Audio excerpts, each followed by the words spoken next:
Hello. Hey guys. Happy Monday. Normally we're doing these streams on Friday, and you'll notice that normally it's both Adam and myself, but today it's going to be just me. So I'll let you guys know a little bit about why that is. Basically, just Adam is busy. And we had to delay the stream from last Friday as well, just because of some issues that we were having here. If you guys watched my live stream on Thursday over on my channel, we had it was very hot. I was building the RG God Gundam, and the air conditioner was not working. It was super hot, and Friday morning when we were supposed to have this stream is when somebody was in here working on the air conditioner, so we weren't able to have the stream Friday morning. So that's why it got delayed until today. The reason that Adam's not joining me today is because he's really busy. We're working on just kind of adjusting everything over to a new system there in the warehouse, and Adam's working on that. So it's gonna be me for today, but we'll go through just kind of the normal stuff. I'll talk about kind of some new stuff but that's normally what Adam will talk about at the beginning of the stream about what's new. There's not really that much notable that I can think of that I'm aware of that's been coming in new recently. You guys will probably have some questions about, wondering about when certain kits are coming in, and I'll answer those as best as I can. But the one thing we have, of course, today is the giveaway item, which is going to be the clear color version of the Master Grade Dynamis. This Gundam-based exclusive kit. Very nice, Master Grade. So we'll do, I'll draw the winner for this later on in the stream. And for the most part, I'll just be answering you guys' questions. So we've got questions on the Instagram accounts, Facebook, and here on the YouTube community tab. And I'll just answer as many of those for you guys as I can. But how are you guys all doing? Did you have a nice weekend? We had a pretty fun weekend here. My family and I went to the beach. You guys might notice I might be a little sunburned, but let me know how your guys' weekend was. I'll go ahead and get into some of the questions here from the YouTube community tab here first. How hot is it over there right now? California is literal hell right now. It's hot. It's Florida, so yeah, it's still hot. I don't know. I've not been outside. It's cool in here. The aircon's working now, so that's good. Gunpla Joey asked, the Apex model kit is very nice. Are there plans on releasing more versions of it, say maybe with different expressions or gear? Yes, that's definitely something that is planned. I think that's not something that's going to be like the next model kit release. As far as like stuff that we're releasing. Sorry, I want to mess with my light here a little bit. But yeah, that's definitely something that's planned. Sorry, guys. I thought I could do that by just doing like that, but that's better. Good morning, first time attending the stream, beginner Gunpla builder, getting back into modeling in general since I was a kid. Welcome back, Peter. Glad you could check out the stream too. All right. Mr. Frank Models asked, I find it hard to combine a clear, flat look with gloss, real metallic looking parts. Any of you had any luck with that, or is it usually a big no on custom paint jobs? If you want to mix different top coats, I'm personally all in favor of that. I've tried it a couple times, at least once that I can remember. Anyway, and it's something that I definitely want to try more in the future. But it's definitely something that can be done and can look really cool, especially if you're, well, I guess it seems like in your case, maybe you want to do like the armor and kind of like a matte finish, and maybe you want to have like the metallic parts of the frame to be more glossy. Whether it's that or it's vice versa. Me personally, I kind of prefer more like the opposite look, if making like the frame and like the mechanical parts and like a matte finish, and then like a glossy armor kind of thing. I think it looks pretty cool. But either way, whichever way you want to do it, you can certainly do it. It just is more time consuming because normally with a kit, like if you're just doing one top coat, you can just like top coat, you have the entire kit already assembled and everything, you can just spray top coat over the entire thing, or you can break it down kind of as much as you want. Typically, I'll just kind of break it down into sections, like spray an entire arm and like the entire torso and the entire waist section. I'll kind of break it down into maybe about between 5 and 10 sections, something like that, depending on the kit. But if you want to do multiple different types of top coat, multiple different finishes, you basically just have to break it down to as many parts as you need. So basically, like spraying all the armor parts all separately, like if you're going glossy armor, spraying all those gloss and then spraying all your inner frame. And if it's like a master grade or something where you can have like basically all of the inner frame already assembled, that's relatively easy. You just have your inner frame, you just spray it with your matte coat, and then you just have all your armor pieces that you have to just spray individually with your gloss coats. I mean, it's more complicated and time consuming for top coat, which is usually a pretty relatively quick step. But yeah, it's certainly possible, and I think you can get some really cool results with that. So it's definitely worth a try if you're interested. Mr. Quester asks, is your AC back? First time catching the stream live for me too. So there's a couple of you guys that are catching the stream for the first time, which is awesome. That's cool. Yes, the AC is working now. It was fixed. That's why we had to delay the stream till today rather than Friday. So that's working perfectly fine. It's very cool in here now. It's nice. Will asked, in the next in the MG00 line, I would like to see the throne frames produced.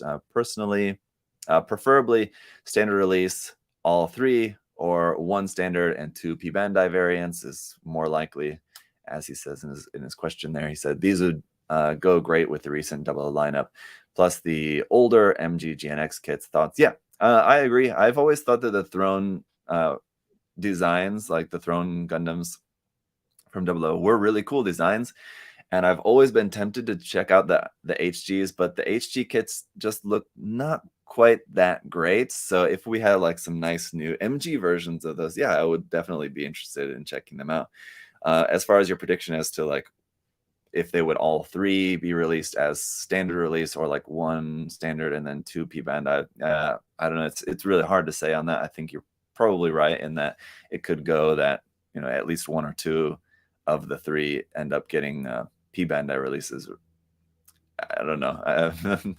Who knows? But yeah, I don't think that it's very likely that those get produced as MG kits at all. Would be kind of the first. That would be like the main problem. The big problem is if Bandai even chose to make any of them as master grades, and if they make one as master grade, yeah, then of course it's more likely we will get all three. But yeah, the question would be, if they're going to be P Bandai or not. It's hard to say. The thrones were menacing for what they were and still are. Yeah, I mean, like they were cool designs, cool in the show, and like the designs are really unique, definitely. I mean, if we're talking about like other kind of antagonist type mobile suits from 00 and MG line, personally, my top pick would be the Arc Gundam, would be the one that I would love to see as a master grade kit. I think that's less likely, but that would be the one that I would like to see. That's my personal favorite design.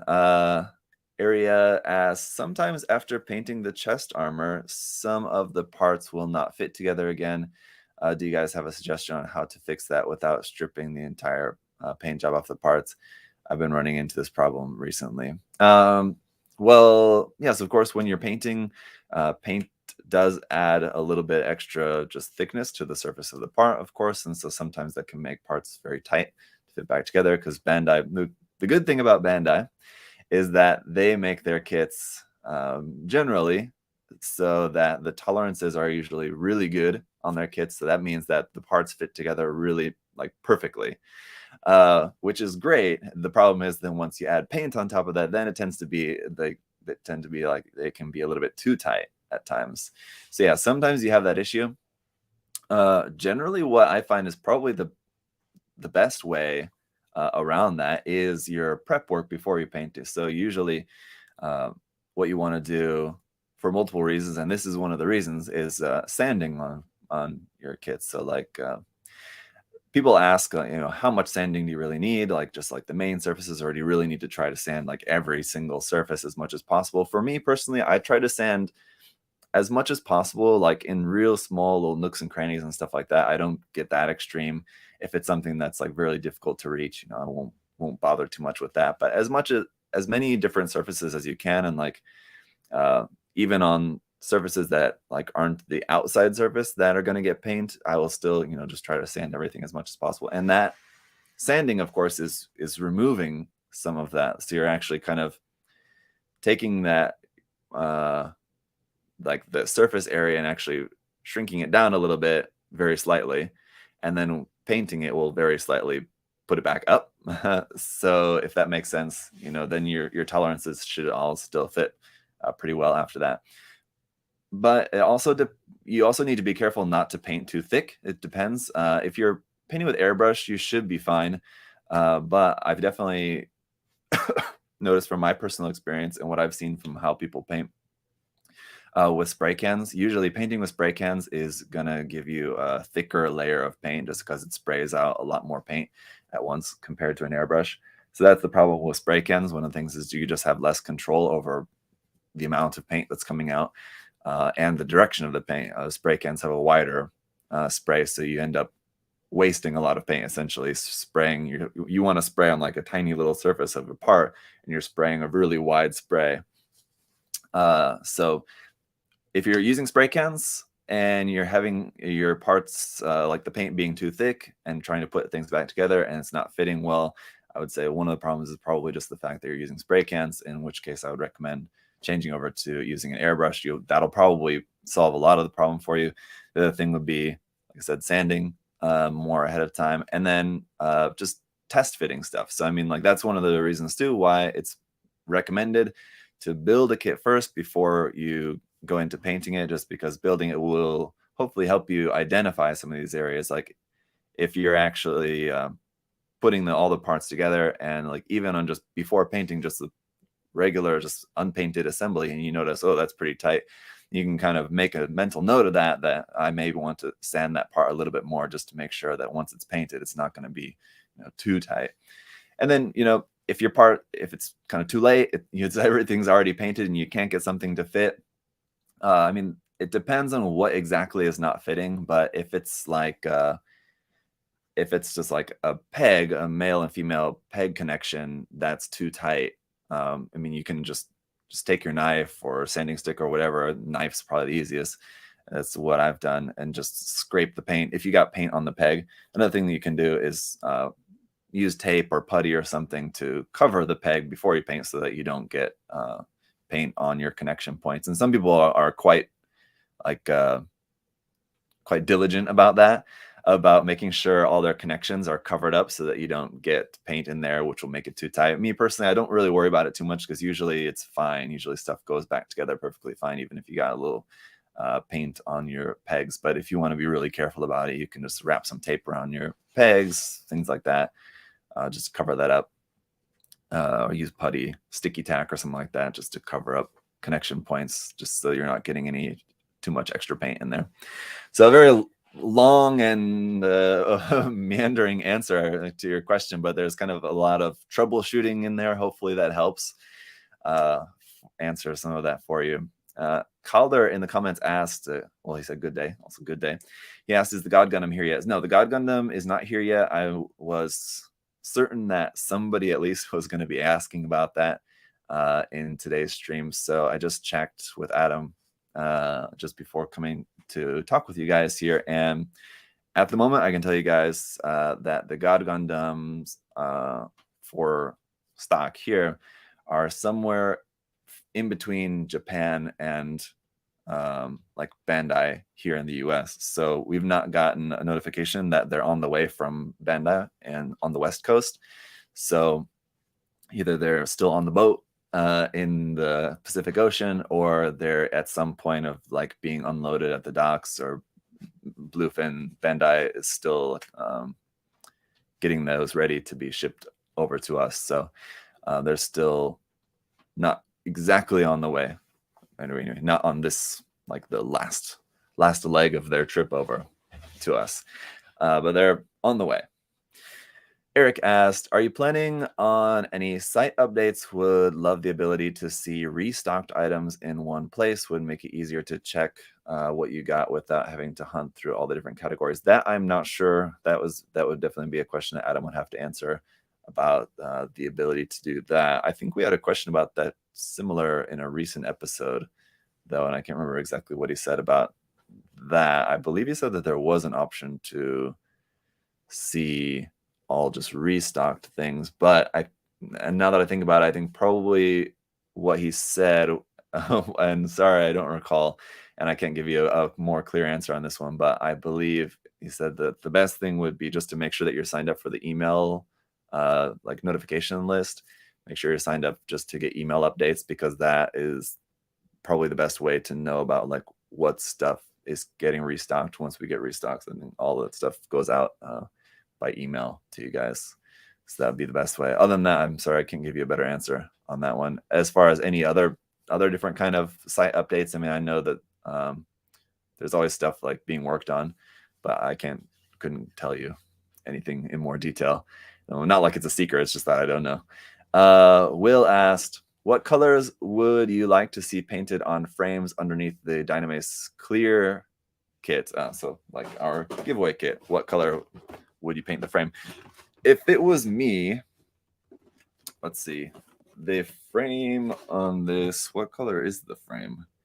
I believe the frame is just like a gunmetal kind of color, which I think is probably the best way to go. I mean, you could certainly paint in some more details or something like that. I mean, I don't know, doing something different rather than like kind of a shiny gunmetal kind of color, which is what you get just straight out of the box. I don't know if you went and did like just kind of like a really realistic matte finish kind of frame on it, like just like different tones of gray and tan and white, stuff like that.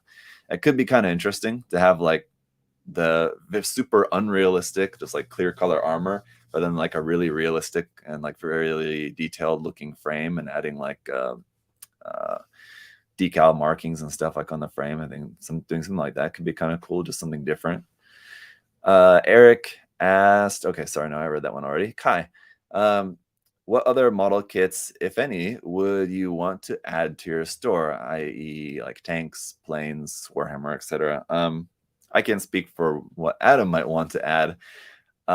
If it was me, what would I like to add more? Yeah, good question. I'm not sure. I guess like this is just wishful thinking, basically. I mean, like it would be nice to be able to carry more resin kits, resin conversion kits and stuff like that are produced like out of China. But I know this is one thing that people have asked about in past episodes about the availability of like if we're going to carry more resin kits and resin conversion kits for Gundam stuff. And I know what Adam has said in the past is just that it's just really expensive, and it's just not really worth it, because basically like ordering, like as a company ordering like from Bandai or from Kotobukiya, of course you order like stuff at wholesale, but like obviously those resin producers, like the cost for us to get those kits is high, and then we're in business, so then we have to mark it up at least a little bit to make some sort of profit on that. And so then basically the price that we would have to charge you guys, the customers, for that would be more than what you could just buy it directly yourself. So that's why Adam has said in the past, I know when we've had this question before, he said you just wouldn't want to do that. And also the amount of stock that's available. I mean, like those kits are not produced in the thousands, they're produced in the hundreds. And I mean, maybe we could get like 20 or 30 of a particular kit maybe, and it's just a really small amount of stock. And then like I said, we would just have to, in order to for it to be profitable and worthwhile for us as a company, to mark it up to you guys. And it's just not really fair when you can just order it directly from China or whatever other retailers are available over on that side of the world selling that stuff directly. So I mean, there's shops that do sell that stuff here on this side of the world, in the West, in America. But I mean, you can see just that markup, and that's just something that Adam has said he's just not interested in doing. Rob asked, do you guys have other hobbies that you go to when you're having Gunpla burnout? I don't really get burnout that much, but I mean, I guess the thing for me would be No, these days I don't really have much of any other hobby other than, I mean, just just doing Gunpla stuff and building stuff, working on videos, and then just otherwise, and then it's just time with my family is the main thing. But I mean, I guess I play Genshin Impact on my phone. That's about it these days. I mean, it's like watching movies with my wife or something, hanging out with my wife. I mean, that's something we do, but it's not like I have another hobby. I don't know, like what I don't know what it's another normal hobby a lot of people have. Playing video games or something, I guess. Which yeah, that's I guess what my only other real hobby these days is. But it's kind of like a very small thing. Daniel asked, do you decant and mix your paint when you get it, or just mix it as you need it? Decanting, that's, I mean, decanting, if you guys aren't familiar, is taking the paint out of a spray can and then, usually putting it into just a regular kind of bottle or something like that, glass bottle. I mean, if you're talking about decanting paint and then mixing, I mean, like, yes, you certainly could do that. But me, I've never decanted any paints. It's just not something that I have any experience with. You can do it. For me, it's just been easier to just buy paint bottles, just as it's cheaper as well, a lot cheaper.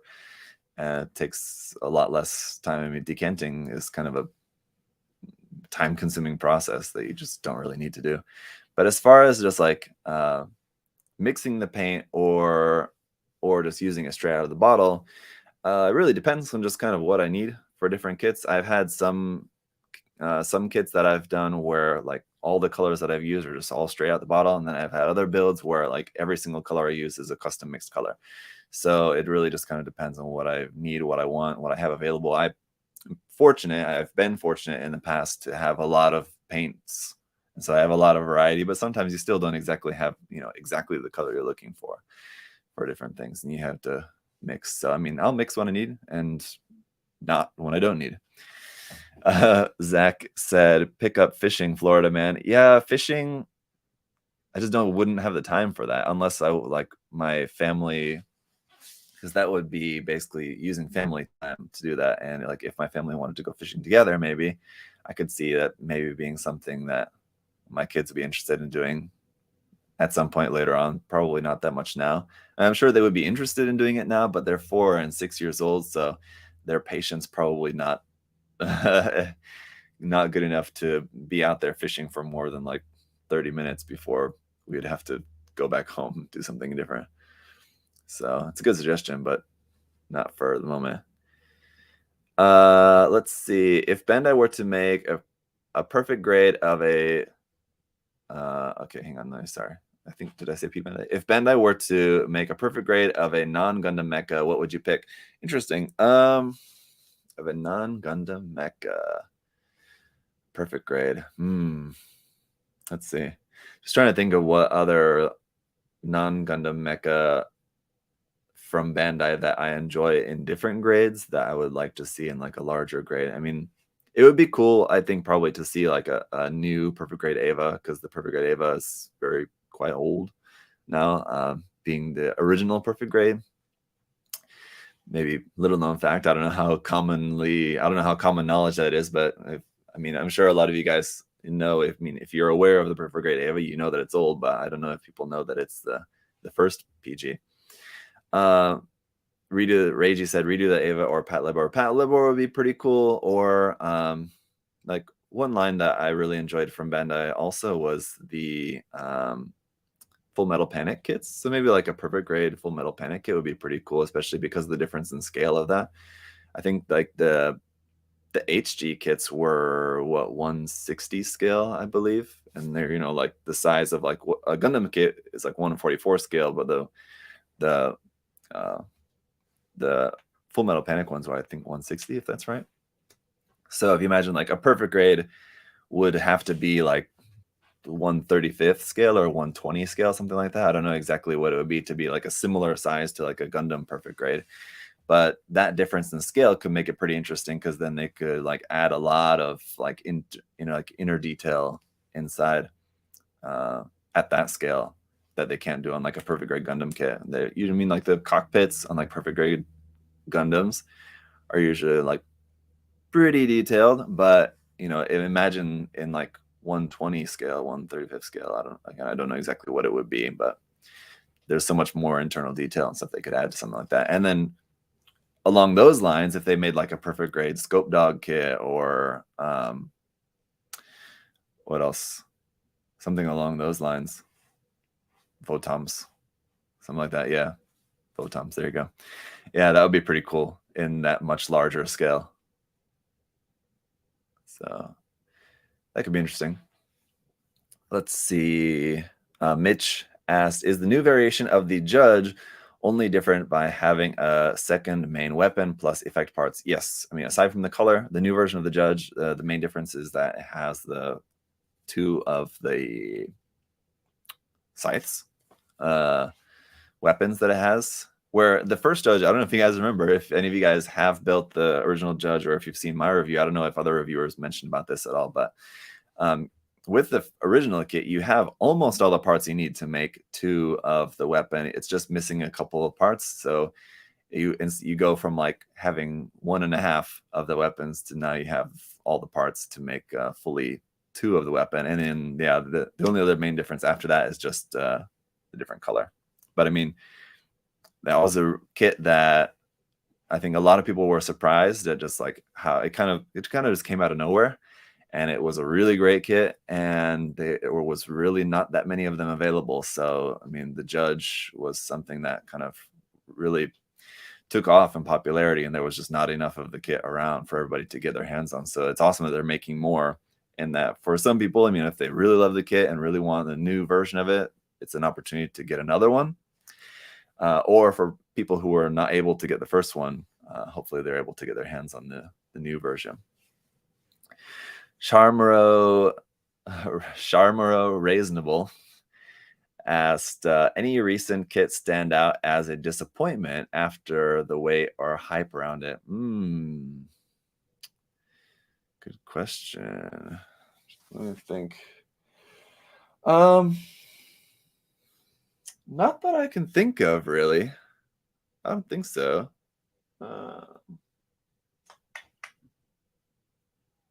I mean, not really. I don't really tend to get too disappointed with kits, so not really.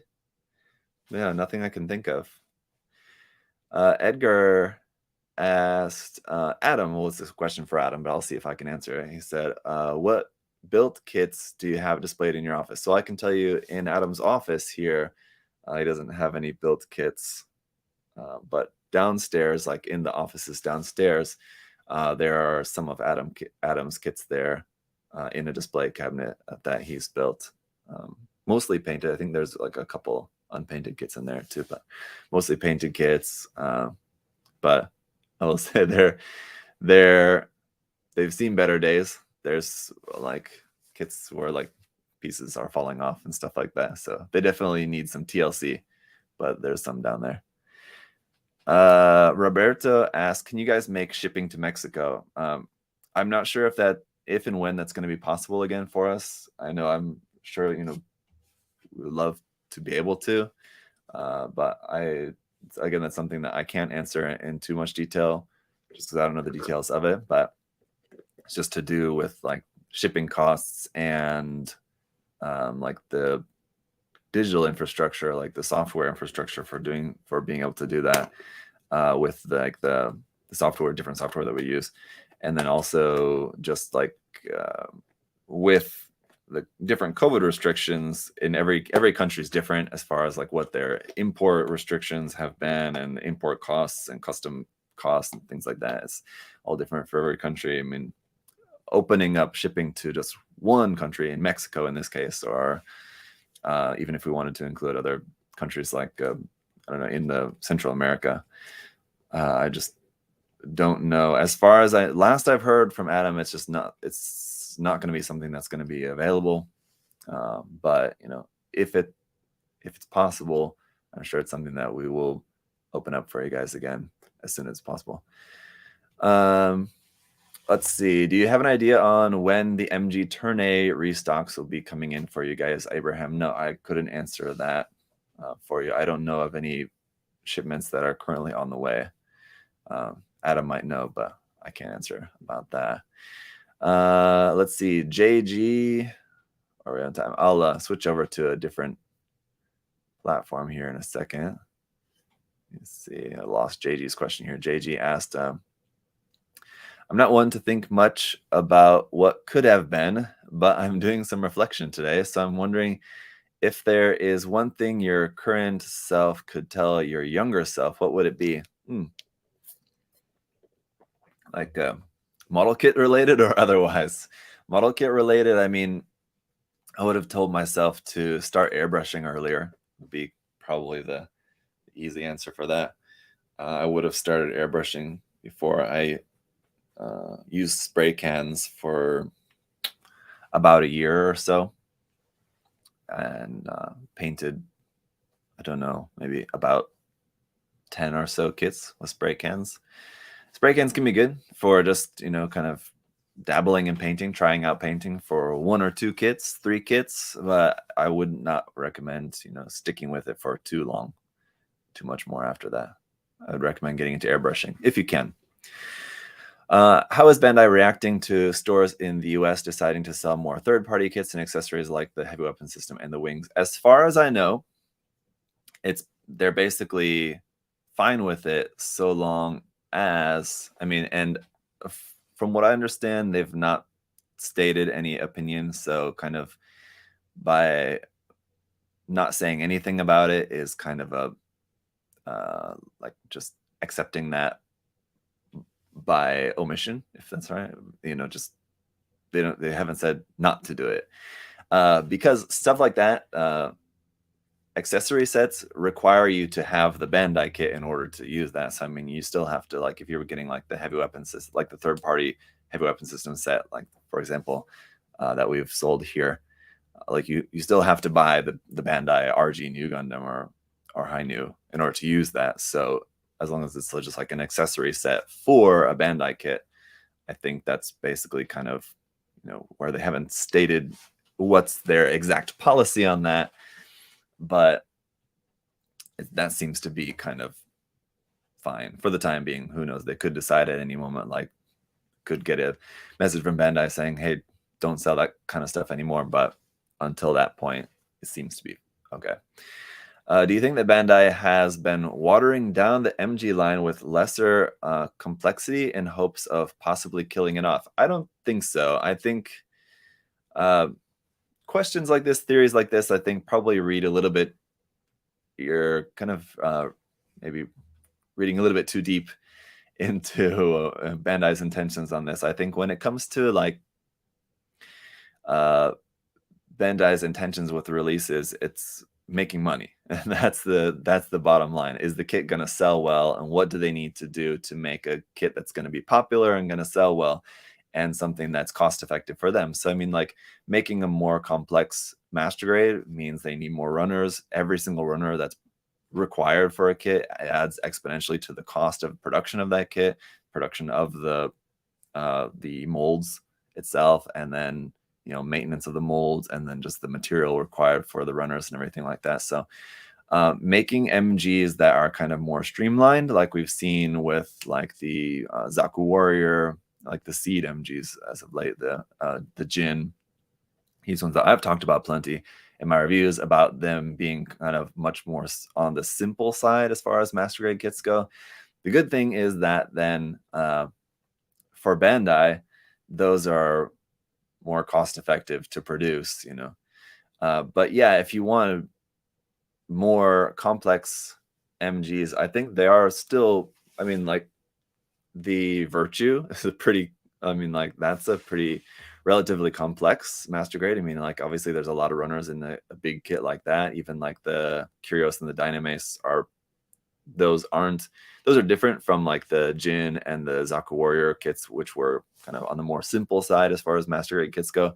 Stuff like the Curios and the Dynamace were pretty standard, complexity for a more modern master grade kit. And then you had like the Barbatos, which was kind of even a little bit more complex just for what the frame was. So if it was like all MGs as of recently were all kind of a more simpler like that, then I would maybe say that maybe you have a point, but it really just kind of depends on the release.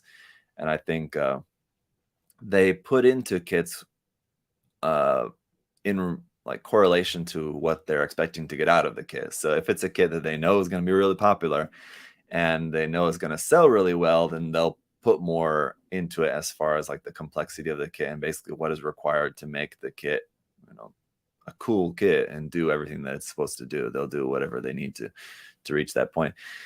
As far as Bandai killing off the MG line, I would be very surprised if that's something. I think probably the like recent trend in like the past 5 or so years of like the amount of MGs that we get out per year is probably just going to be the norm going forward. I don't expect it to go either way, for it to be completely killed off or to go back to what it was like 15, 20 years ago, where we're getting like 10 new master grade kits a year. I don't expect it to ever go back to that. But who knows? They're also opening a third factory. So I mean, maybe once the third factory is opened up, we might see more production. And then once we're kind of finally getting out of COVID, I mean, depending on where you are in the world, especially if you're in the US, there's definitely the sense of like COVID is kind of mostly done now, but definitely not in Japan. I mean, if you guys keep up with like the news from Japan, COVID and different like COVID precautions and different stuff going on with that, I mean, it's definitely still a thing that's still having a big impact in Japan. So that's still lingering there a lot more than it is here in the West, it seems like. And so, I mean, the effect that has on Bandai's production capacity, I'm sure is significant. So once that's kind of cleared up and they have a third factory, I mean, who knows if we'll see more production in the MG line. But I don't think it's something that Bandai will be killing off anytime soon. No, I don't think trends in the complexity of master grade kits is any indicator of anything really. What's your favorite part of the customization process? Patrick asked. Anything where I can get a really interesting and cool result with a like fairly quick and easy modification. I like that. Just that kind of fits to my personal like building style, customization style. I like to be able to move through projects relatively quickly. I'm not the kind of person that likes to work on a project for like months and months at a time. I just like to, do some kind of relatively quick and easy modifications to make it a little bit unique and customized, but not spend tons of time on it. So when I can find a way to do some customization to a kit, that's always fun. Stuff that's relatively easy to do. A fourth factory is already in construction as well. Oh, I don't know if I know about that, but if you say so, I'd have to ask about that actually. The MG Virtue wasn't that complicated at all. Yes, going back to that question and what Mercenary pointed out about that, yeah, it wasn't like the most complex, and especially when it came to like the armor. But I mean, like the armor could have been more complex, I guess. But anyway, it's what I mean is that it's a kit that has a lot of runners, so it's still a very, whether you're getting that complexity out of like a lot of little parts or just a lot of runners required for just a lot of pieces for that kit, having the Nadle and then all the Virtue armor and everything. It's just a kit that I'm sure cost Bandai a lot to produce that kit, just because of the amount of plastic and the amount of runners and stuff. I mean, just look at the cost of the kit, whatever the retail price is for the kit.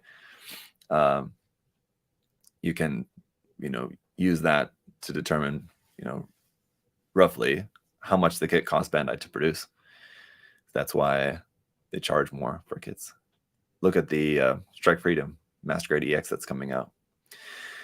Calder says, small gripe, but can you add a category for third-party brands like Orange Cat and Nuke Matrix? So he just wants more categories for stuff like that. I would say, yeah, probably that kind of stuff can be added as those companies add more products in the line. Like, for example, like Nuke Matrix, I don't know exactly, but we carry maybe 5 Nuke Matrix kits. It's a relatively new brand, so maybe I would say that's probably why there hasn't been a category added for brands like that on the website. Is just if there's only 2, 3, 4, 5 kits under that brand line, then it doesn't really warrant us to make a new category for them on the website. But so long as there's a good handful of kits available in that line, I'm sure it's something that can be added as a category on the website.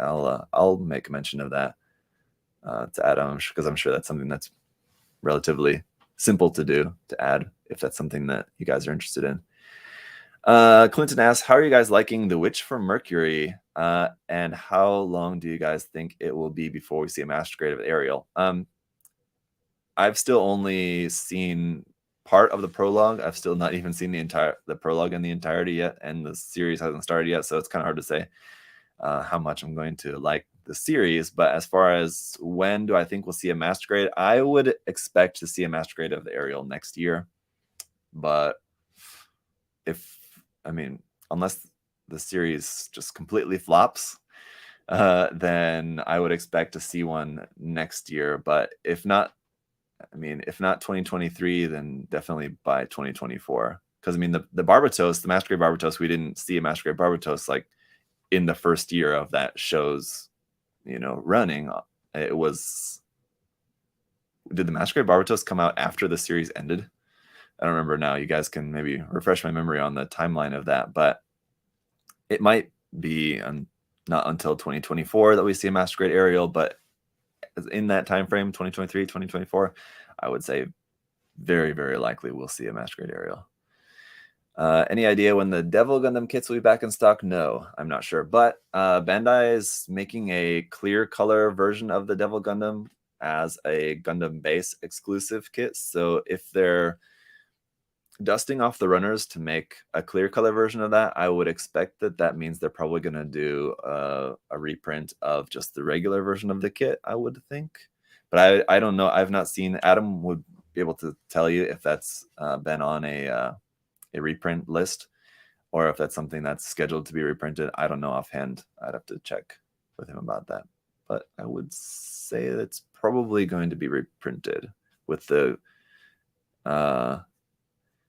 Kenneth said it came out after the high resolution version. Yeah, and I would, with the RG just being out, I would say that makes it much more likely that the Devil Gundam is getting a reprint. But offhand, I don't remember.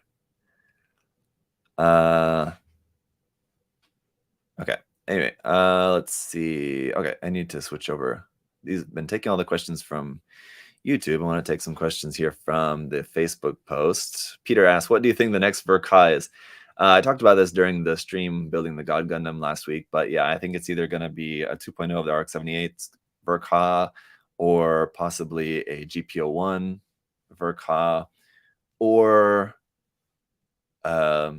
just something pretty random. I don't know what it might be, but because it just, like I said, it depends on how significant they're making the 20th anniversary aspect of it, with it being the 20th anniversary, and on the promo image that they share with that being on there, I would say that that's something significant to the release, and in which case it might be a GPO1 or a 20th anniversary 2.0 of the first kit, which was the RX-78 too.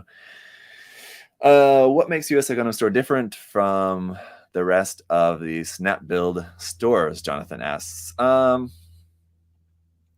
don't know. I would imagine, I can say honestly, all the different Gundam stores, I'm sure, have good intentions of trying, basically, just any company. The main thing is they're, just trying to be a successful company. So making money, of course, but at the same time, just trying to make model kits available for you guys, as cheap as we possibly can, at reasonable, fair prices. And, the stores have to compete in order to, again, you're in business to make money. And so if you're, charging, way more than other stores, then obviously another store is going to be, successful, and you're going to have a hard time keeping your doors open, keeping your business going. So, there's competition, but at the same time, I feel like all stores are, generally trying to do the same thing. I don't think, as far as I know, any stores are like, particularly nefarious or anything like that, or just in it to make money. I think for this type of super niche hobby, you have to have some kind of genuine interest and genuine,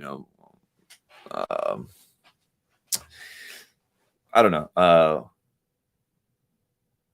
what's the right word I want to say for that? But anyway, you have to be like, your heart has to be in the business, right? And so I think that for our store, I know everybody, there's, I should say, there's people in that are, that employees here that are not into model kits at all. They're not into passion. That's a good one, but they're not. There's people that work here that are not into model kits. They're not into like Gundam or anime or anything like that, and it's just a job for them. But I can say, everybody does their best to, basically, like I said, get in as much as we can and make as much as we can available to you guys, as quickly, as cheaply as possible, while, still being able to maintain the business, make sure all the employees here are all, paid well for their work, and, we're able to stay in business for you guys.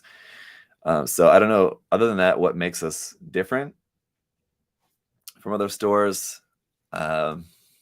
Just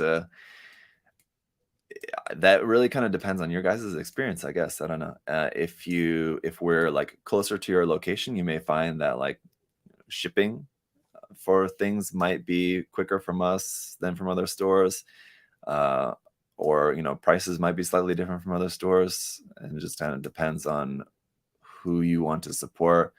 But yeah,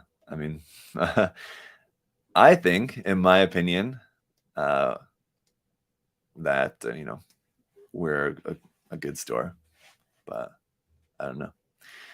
I think probably everybody's just doing their best. Have you ever felt obligated to paint a kit because the build experience was just that pleasant? John asked.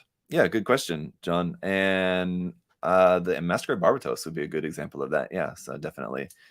There's been times. The Masquerade Wing Verka was another one. That these are a couple of examples of kits that like I wasn't like planning on painting the kit right away, but once I built the kit, I was just like really jazzed on it, and I just wanted to paint it straight away.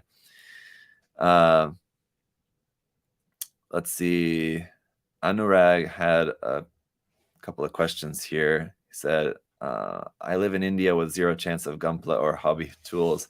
How do I become a supplier of Gunpla and hobby tools straight from Japan? I want to start a hobby shop in India. How do you start a business, a hobby? I would say, like with anything, you just have to have the capital to be able to, place big orders. You'd have to get in touch with Bandai. You have to, contact Bandai and whatever other companies if you wanted to carry Kotobukiya stuff or whatever, like GSI. If you wanted to carry paints, stuff like Mr. Color paints or something, you just have to reach out to these companies and say that you're, in business and wanting to start placing orders from them. And, different companies might require different types of agreements as to what they're going to want as far as, if you're wanting to distribute. I don't know. I don't know what the infrastructure is like there, but basically, you're just going to have number one, capital, to be able to place the orders in the amount that they want. It's like Bandai, you might say that you're wanting to order, you might get in touch with them and say you're wanting to order stuff for your shop or for distribution in India, but they might tell you, okay, we're willing to sell to you, but you have to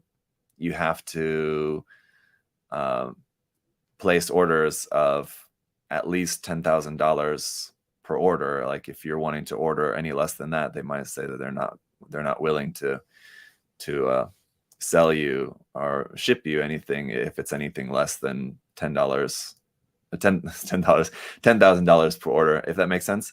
It's going to be something along those lines, probably is what's going to be the main hurdle.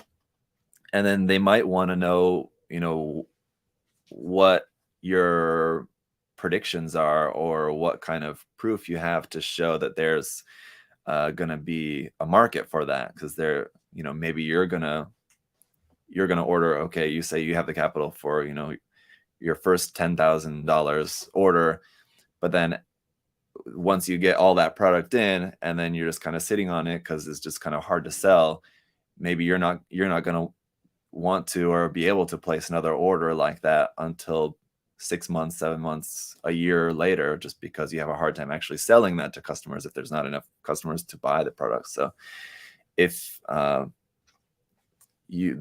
company, Bandai or whatever, might want to know about, some details of just how popular, if you have any like sales records or anything like that of, how popular that stuff is going to be, how often you're going to be able to place orders like that from them. So, I mean, this is all something that I certainly only have very cursory knowledge about, but it's the kind of thing that is what you would have to start looking into. I mean, if you're really interested, like with anything, with starting a business, you just got to have the money to get it going, to get it off the ground. Bandai's not just going to ship you a bunch of stuff to sell for free. So you would have to have that, and then you just have to start reaching out to these companies, getting in touch with them, and going through what you need to go through to get the business up and running. Let's see. My problem if I had a shop is I would be my biggest customer. Yeah, Reiji, yeah. I mean, you have that. Let's see. Okay. Let's see. Another question here. When will you restock the blue jet effect for my RG Hainu? If you're talking about like the Bandai HG effect parts set, that's another something that Adam might be able to check, what's on the reprint list or what's going to be, what's on the way. But otherwise, I mean, it's just, we'll get it whenever Bandai produces more and ships some more over and makes them available for us. Otherwise, we have no way to know exactly when that might be coming. Benjamin asks, any key things to look out for when painting a Mecha Musume kit? Okay, this is something I saw this question come up last week, and I talked about this a little bit on the stream on Friday. If you guys missed that, over on my channel, I did an episode of Plamo No Trend just by myself. Unfortunately, Josh was not able. I was not able to coordinate the time to have Josh on as well, but it was just me. But I talked about this question during that stream because I thought it was a pretty important one. But something to look out for when painting Mecha Musume kits. One thing definitely is that with Kotobukiya, a lot of the parts, especially the skin tone parts, a lot of times will be molded in ABS plastic. ABS plastic does not necessarily really like the solvent that's contained in lacquer paints, especially. So if you're painting the kits, especially any ABS parts, just need to be really careful with that, because that solvent in the lacquer paints on those ABS parts will make them more susceptible to breaking, cracking more easily. So just need to be really careful with those parts. That's probably the number one thing to look out for. And then, like we talked about earlier in the stream, there was the question about fitting issues. You'll have that a lot, especially with like the Kotobukiya kits. Kotobukiya also is really good about making really tight tolerances on their kits, and especially with like the Mecha Musume kits, there's a lot of really tiny pieces, and so you might have parts that even unpainted, you have a really hard time getting pieces to fit together totally. You really have to push some parts in. Then once you add paint onto that, it's going to be really, really tight. So I mean, like, that's the other thing to look out for, is just any like really tightly fitting, especially very small pieces. Keep an eye out for those. Kyle asks, is the zero gravity Judge better than a comparable Gundam? I would say, from my experience, objectively better. Yes, it depends on what you mean by better, though. Like, all things considered, yes. But I mean, it really just kind of depends on what you're looking for in a kit. But I mean, the articulation was great. The weapons were really cool. The part separation, like the color separation on that, especially, I mean, like, that's a kit. If you guys have, I mean, if you're familiar with the Judge kit, if you've built it yourself, or if you've seen reviews of it, just the sheer amount of parts and like the color separation on that, I mean, the kit looks so good, just built up, even completely unpainted. If you were to just build that kit up put some waterslide decals on there, maybe do a little bit of panel lining wherever it needs, and then just top coat it, it would look like it's like a fully painted kit just because of all the detail in there and just so many like tiny little color separated pieces that it has. So I mean, yeah, it's a really good looking kit. And I mean, that's one of the reasons I'm sure why it's as popular as it is, right? But I mean, like, how is the stability and like the durability of the plastic quality and everything like that compared to like a Bandai kit? I'm not sure that would, I mean, you, for the judge, as far as I could tell from my experience, it was fine. But I mean, if you really wanted to get scientific about it, and like if you really ran it through tests to like really test like the quality of the plastic and everything like that, I think you'd probably find that the durability and the quality of Bandai's plastic is probably better. But it wouldn't be something that I think would be noticeable under any kind of normal circumstances. Lorenzo asks, Stardust Memory reboot kits are needed, but when, if not on the anniversary? Well, good question. I don't know. Couldn't really say. I definitely agree. It would be nice to get at least a new GPO1. That would be awesome. And that's why I say that that could certainly be a good option for the new Verka. Otherwise, yeah, I mean, like a 2.0 of the GPO1. I think the GPO2 is probably the least likely, just with it being the antagonist mobile suit. I think it's more likely we would see a GPO1 and or a GPO3 2.0 before we see a 2.0 of the GPO2. But the GPO2 certainly could benefit from a 2.0 release. But just as far as what the popularity of that would be and if Bandai would actually go through producing that, I think that's the least likely of the three. Connor asks, are you holding out hope to see obscure non-grade 100s released in a better grade, like the Serpent Custom, for example? He listed that, or at least give us 100 scale grunts, Leo, Aries, Trago, Virgo. So even though he didn't mention wing as part of his question, it seems like the examples he's giving is talking about wing kits, especially wing antagonist mobile suits. Non-grade 1/100 scale. So if it's wing we're talking about, then the 100 non-master grade 100 scale kits from Gundam Wing would be full mechanics kits. As far as Bandai hasn't said officially one way or the other that like RE100 kits are for UC mobile suits and full mechanics line is for non-UC, but so far that's what it's been. So it seems to me that that's how things work at Bandai, that if it's non-UC, then it'll be under the full mechanics brand. So what it would be if we got like a new 100 scale non-master grade version of the Serpent Custom, it would be a full mechanics kit, which I would be all in favor of, whether it be as a master grade. I love the Serpent Custom. It's a really cool design. I would love that as a master grade, but if it ended up being a full mechanics kit, I mean, that would be cool too. I would love to see it either way. And then if we got like either a full mechanics or a full-on master grade version of the Leo, I think that's another one that it could go either way. The Aries, Trago, Virgo, with those ones being not as popular, not being as like the Leo is like the main grunt you think of when you think of Gundam Wing, right? But with the other ones, I think those are less likely to be master grades. But if they were going to make a 100 scale version, it would be more likely to be something like in a full mechanics line, like we've seen with the full mechanics Seed Destiny kits, seed kits out in recent years. They could then make some wing ones next. Who knows? So yes. Let's see. Have you? Speaking of, have you guys received the full mechanics 100 scale Raider Gundam yet? I would imagine we did at least get some of the full mechanics Raider Gundams in. I'm not sure. I'd have to check on that. If you pre-ordered one, just because of how long it's been out, I would imagine we already got at least some of those in. But I'd have to check, and you could certainly email about that. I don't recall. But I believe we got some in. But it probably was the case that, all the ones that we got in were already pre-ordered, so they just kind of were in and out very quickly.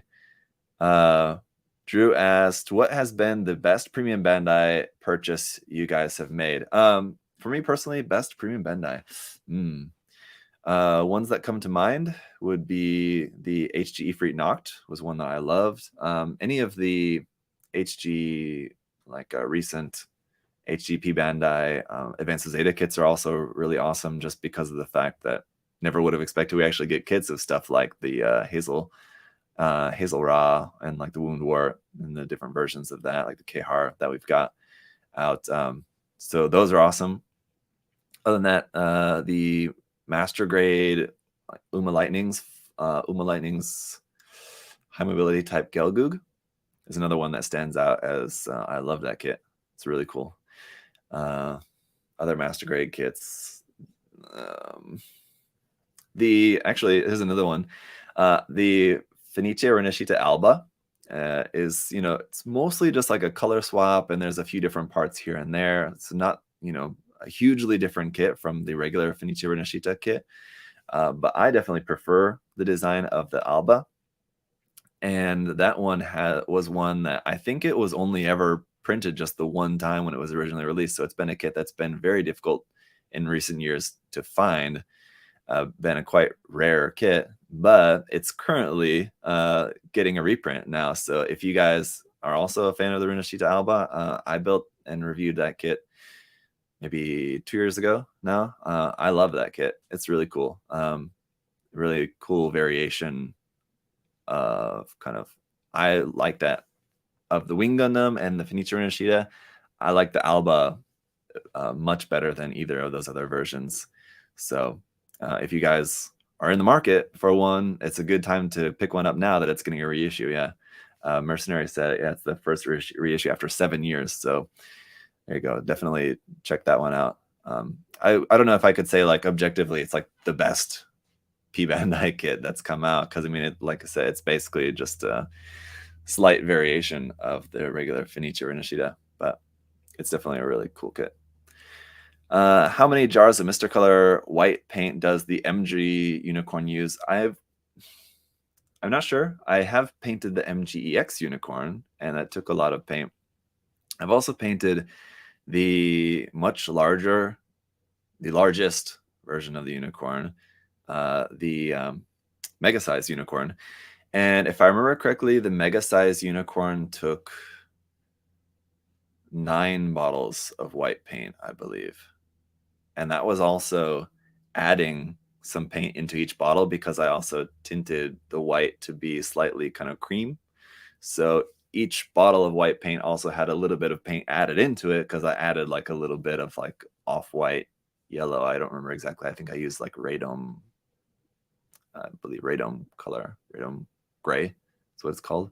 But yeah, if I remember correctly, that took 9 bottles of white paint for that kit. That's a lot. That's a lot of paint. If you guys have experienced, with the airbrushing paints, I mean, like a bottle of paint lasts, when you're airbrushing, it lasts pretty long. You typically, like for a normal master grade, that's not all white. If it's like the master grade Barbatos, for example, which is like mostly the armor is mostly white, but then you have a little bit of red, a little bit of blue, and other colors in there. But for a kit like that, you wouldn't even need a full bottle of white. I mean, you maybe need like half a bottle of white paint for just a normal amount of white on a master grade kit. The Unicorn, because it's mostly white, you would maybe need a full bottle of white. It also depends on what color primer you're using.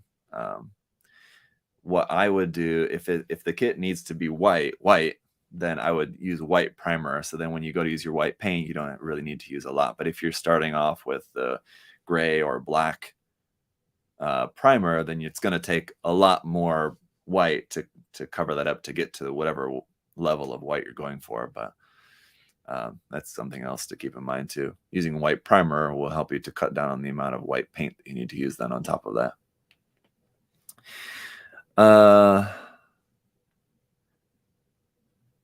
Let's see. The mega size is huge. Yeah, the mega size is gigantic. And yeah, I really wish that Bandai would make more mega size. Why does it sound weird to say that now? I really wish that Bandai would make more mega size kits, either making more new ones or just reprinting the ones that already exist. The Gundam, the Age 2, Zaku's, and the Unicorn.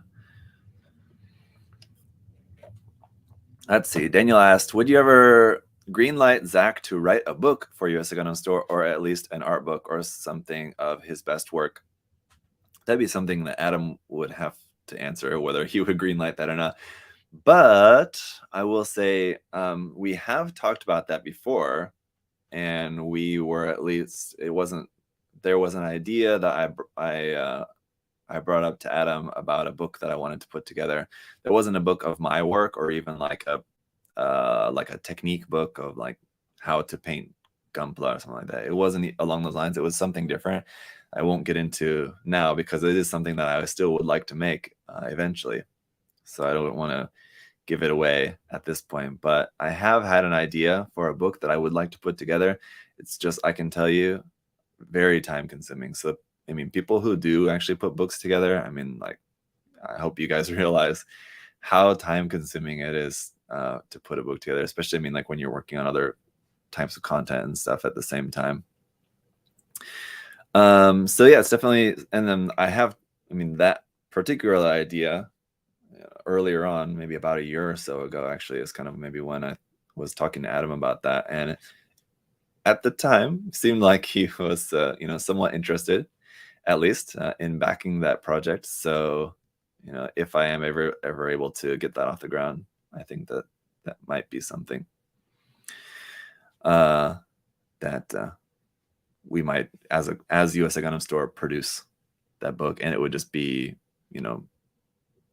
put together by me and just, produced, backed by the company. I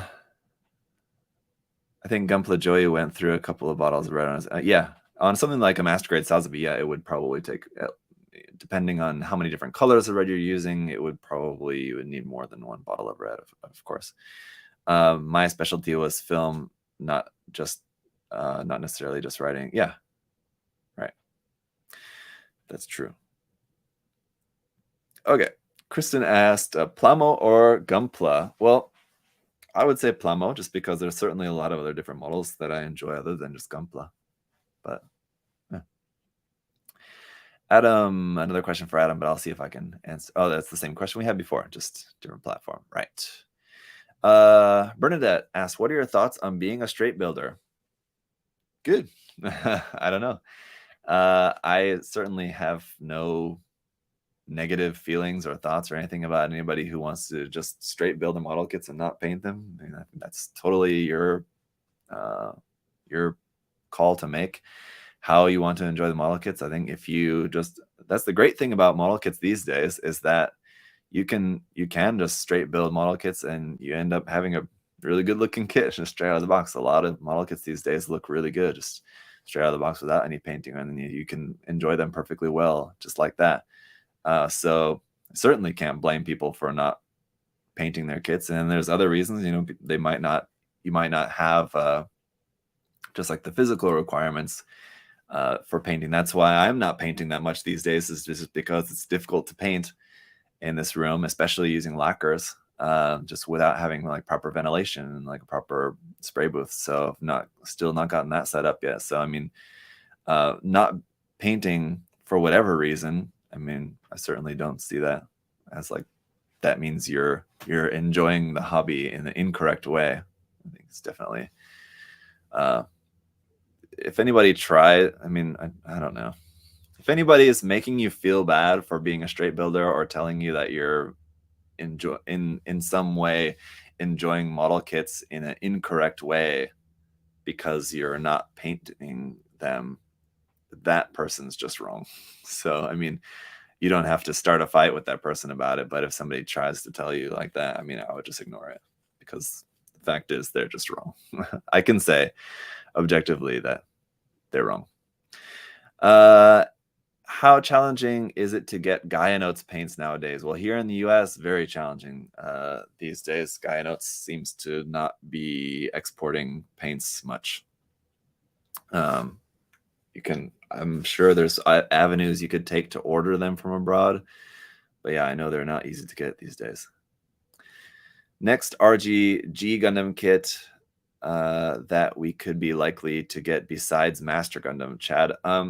Honestly, I don't expect to get any other G Gundam kits in the RG line. I think the next most likely possibility would actually be the Shining Gundam. If we're going to get any more. And then after the Shining Gundam, if we get another one after that, which is even less likely, I think then maybe at that point, maybe the Master Gundam might be an option. I think the Master Gundam is more likely than any of the other Shuffle Alliance suits, like Bolt Gundam or the Maxter or the Dragon Gundam or the Rose Gundam. I think those are less likely. So yeah, I think maybe Master Gundam or Nobel. Basically, just look at the HG line. Look at the HG line and what kits came out in the HG line, and that should be a good indicator as to what Bandai deems to be the most popular kits that could likely at some point maybe get an RG release. I think possibly a Shining Gundam. Anything else after that would be pretty unlikely, I feel like. But I don't know. Hopefully I'm wrong. I love G Gundam. I would love to see more G Gundam kits in any grade, any line, whatever. So I'd be happy with anything, but I just don't think it's that likely. Toy Mechanic asked, is it addictive if I start working on Mecha Musume kits? Yes, definitely. I can say that from my experience, and I'm sure others can as well. Once you start down that path, it's very difficult to see new releases come and go without buying them. Yes.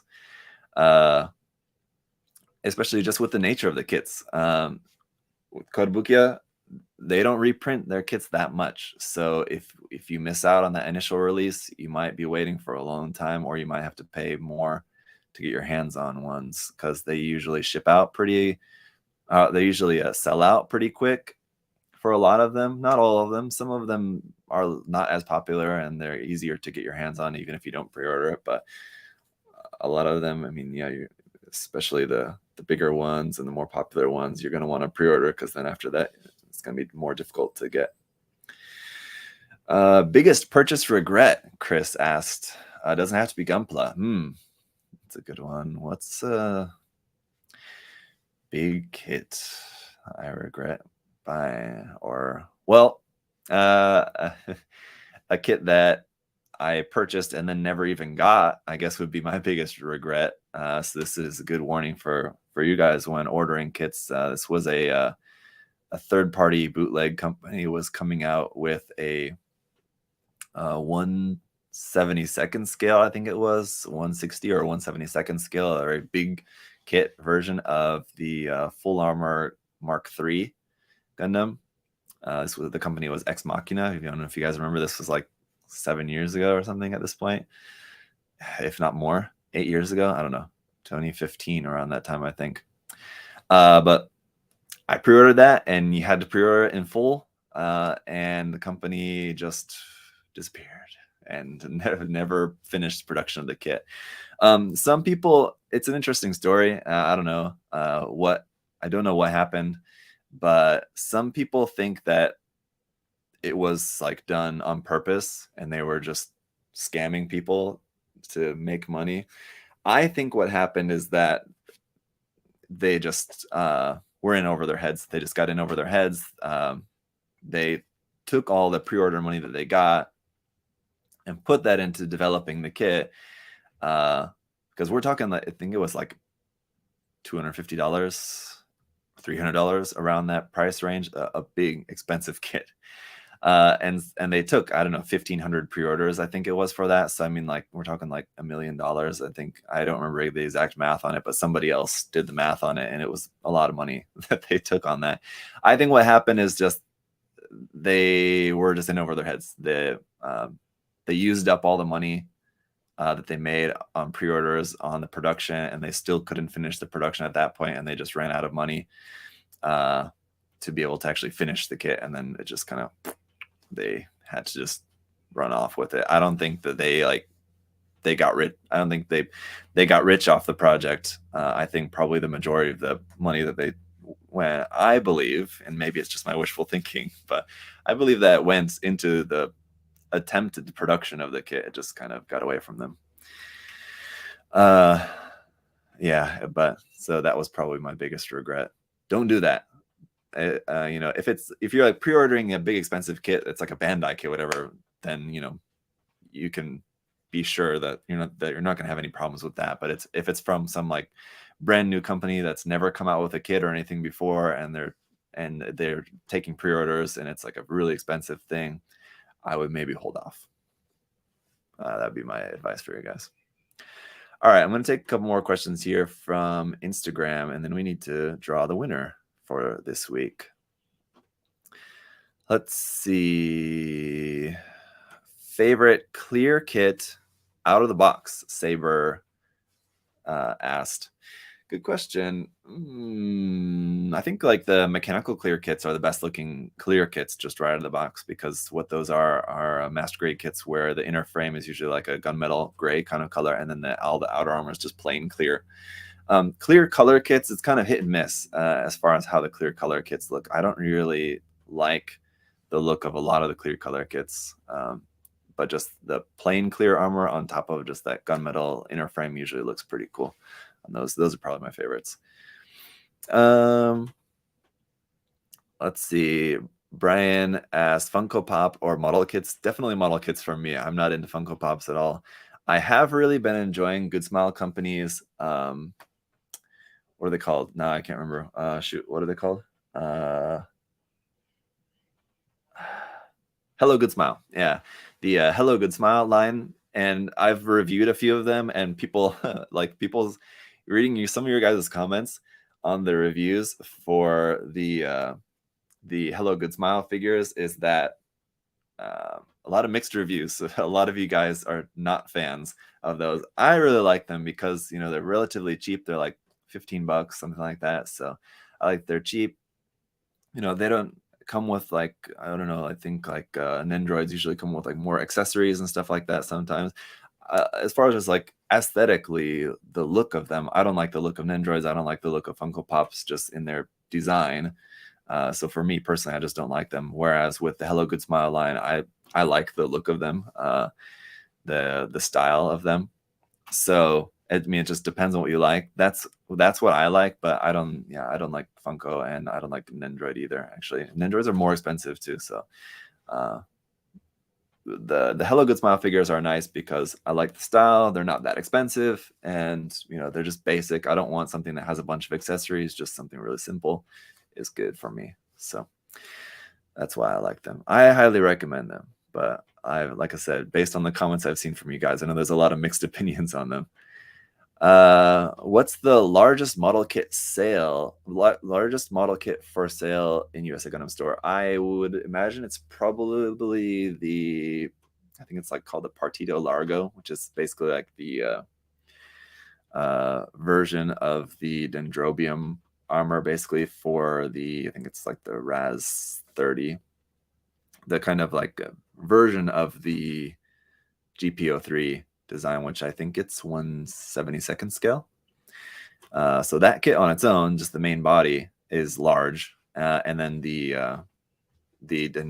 what is essentially the Dendrobium armor for that is a pretty big kit. That's probably one of the biggest model kits that we sell at the moment, but I'm just trying to think. There might be something similar. I don't know, something along those lines. All right. Okay. Let's go ahead and go to the giveaway. Let me get this up on the screen here for you guys. And we're going to go to our random number generator here. Set that to 3, 1 being Instagram, 2 Facebook, 3 YouTube. 2 Facebook, where we had the least amount of comments, only 56. You guys don't want to clear Dynamace, I guess. Only 56 comments, and we have number 11. So let me go over here to the 11th comment. 1, 2, 3, 4, 5, 6, 7, 8, 9, 10, 11. Here we go. And it's Asahel's question about the 100 scale the Full Mechanics Raider Gundam, the one that really threw me for a loop. But let me go ahead and let this person know that they won. In contact with us to claim prize. Okay, so yeah, if you're watching, just send an email to support@usagundamstore.com and with a screenshot of you logged into your Facebook account. And like Adam always says, it doesn't need to be anything that shows any kind of personal information, basically just to show that you are Asahel Sarmiento. I'm sure I'm mispronouncing that. Apologies, but just need some kind of proof in a screenshot, something like that, that we can prove that it's you. And yeah, and we'll just need some information for you and we can get this sent out to you. So yeah, very cool. As always, thank you to Adam for the giveaway. I'll just say thanks on your guys' behalf. But yeah, I enjoy doing these videos with you guys every 2 weeks. So of course, were you close, Reiji? Where were you? Were you right there? Yeah, I know. It's always right close. But yeah, we do these videos. Again, if some of you guys are catching this stream for the first time, or if you're watching this later on for the first time, we do these every 2 weeks. I should remind you guys too that we have the Mecha Musume contest currently ongoing. On the website, there's a page dedicated to that shows you guys all the rules and everything. I just posted the other day on our social media for you guys. We got some more prizes from Kotobukiya. So Kotobukiya has loaded us up with a bunch of prizes for the contest. So thank you to Kotobukiya for their support of the contest as well.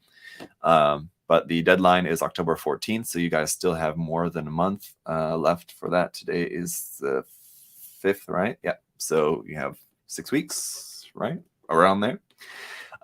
We've been getting a lot of entries, not finished entries yet, but I mean like people's entry emails. I can tell you around, there's two categories, but we've got around 200 entries so far.